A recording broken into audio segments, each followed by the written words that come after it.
So I wanted to make this video to help some of you out that are trying to find where your small claims court is in your particular state and county.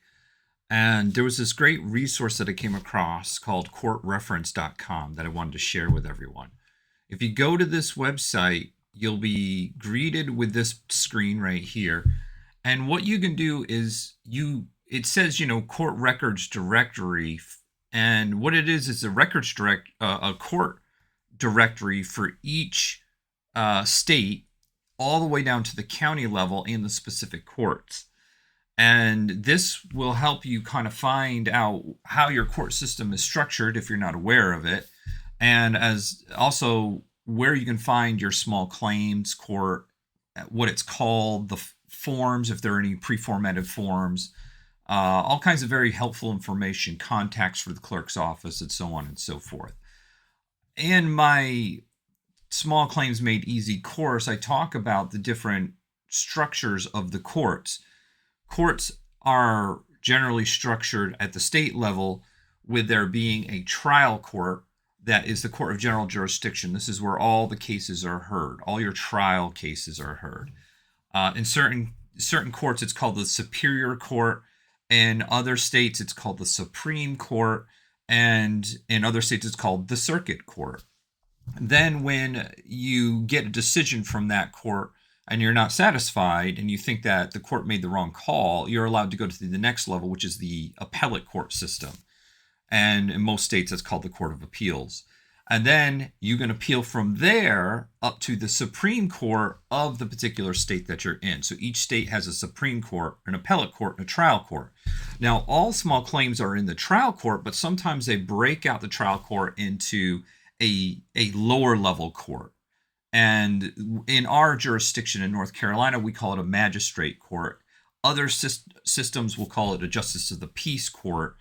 And it'll just differ between jurisdiction what it's called for a particular state. But generally, what I wanted to show you is how to use this website to find small claims. So as I was just saying, you want to go to your trial court system and then work your way down and find out if it covers small claims or if the small claims court's broken out in a subcourt system. Somebody just posted online, said, I want to file something in Illinois. So let's go to the Illinois court system via this website.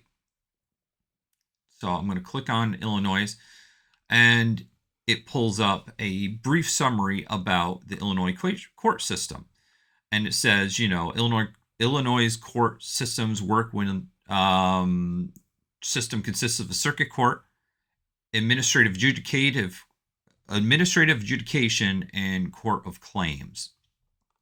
If you read about circuit court, it also incorporates a small claims procedure that involves disputes $10,000 and less. So in Illinois, we're looking for a circuit court. And inside circuit court, we're going to file a small claims complaint for our small claims case. And they have this helpful chart here. It shows you, what the circuit court covers. And as you can see, where is it? The small claims was in here. There it is. As well as foreclosures and real estate, landlord tenant, so on and so forth. In some court systems, you'll see small claims broken out to the magistrate level. Same with landlord tenant issues. And they're handled by the clerk or a magistrate. But here they're handled by the circuit. And I already checked Boone County and I didn't find the link I was looking for. But we're going to go to Carroll because I did find the link I was looking for there. So Carroll County Court, Circuit Court. This is the address and the phone number. So when we click on the link to go to the website, here's all the website information and some online self-help, forms and instructions. And generally, when you're looking for your small claims and you're not sure where the forms are, these online self-helps or court self-help or Legal Aid is another organization. Legal Aid. These organizations are free legal resource for people that can't afford attorneys. If you can't afford an attorney and you're not considered an indigent, then you're just going to have to ask for some help, and hopefully people can direct you in the right direction. And a lot of time these online self-help websites are useful. But I also think that they leave something to be desired because they don't walk you through the whole process. You kind of have to read it. And reading it and doing it are two different things. That's why I set up my course to help people see somebody do the process while they're being educated at the same time so that you have actionable knowledge. So anyway, back to Carroll County. We're at Carroll County Circuit Court. We want to file small claims here. Let's go to the website. Oh, bad URL. So what do I do now? Well, we're on the county website, and under the county, if you look under departments, you're usually going to find what you're looking for. It'll say clerk of court, it'll say county court or circuit court, and here it says circuit clerk. Click here, Carroll County Courthouse, the clerk of circuit court. So this is exactly the page that you want to be on.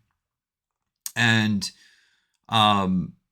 it doesn't have any resource for small claims. It has e-file. So e-file is nice. Court record search is nice. We'll talk about case hacking some other time. But here we have approved standardized forms. Most small claims will have their own standardized forms. So let's go ahead and click that. Okay. So now we're on the approved circuit, the Illinois courts website, and this is probably the administrative office of courts statewide, and they have standardized forms for circuit court. Terrific. That really helps us out. We're looking for anything small claims, right? That's what we're after. And here we go, small claims complaint. There it is. So if I click on this here, now they've got a bunch of documents to help walk you through this process. Not only do they have the complaint, but they've also got the summons, which you'll need to fill out. They have a letter to the sheriff, most likely for purposes of service, and of course an order that you'll bring with you to your case in case you do win. You want the magistrate or the judge to enter the order right there, and but this all has to start with first filing this complaint in summons and then service. So when we click on the complaint, there we have their small claims complaint form right here. And you fill this out, sign it, print it, take it down to the courthouse, or if you're savvy, use the e-court system. It's easier, it's faster. But if you're not really familiar with the system, or you have some reservations about using an e-court system, you can take these down to the clerk of court and file them in person. Just remember, when you do file documents in person, you got to bring multiples because you need a copy, and then you need to serve your defendant with copies as well. So I hope this video is helpful. This at least brings you through how to find your small claims court system wherever you're at using this particular reference. There is some hunting and pecking that you got to do, but I think overall it's a great resource for getting to where you need to go in your particular county in order to get these cases filed.